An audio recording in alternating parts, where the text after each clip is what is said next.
பகவானின் பதமலர் இரண்டும்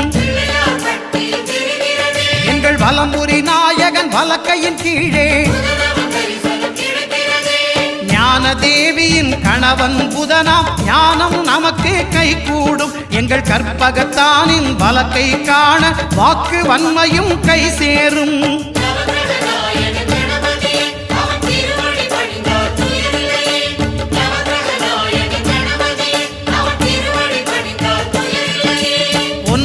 கோளும் ஒன்றாய் காண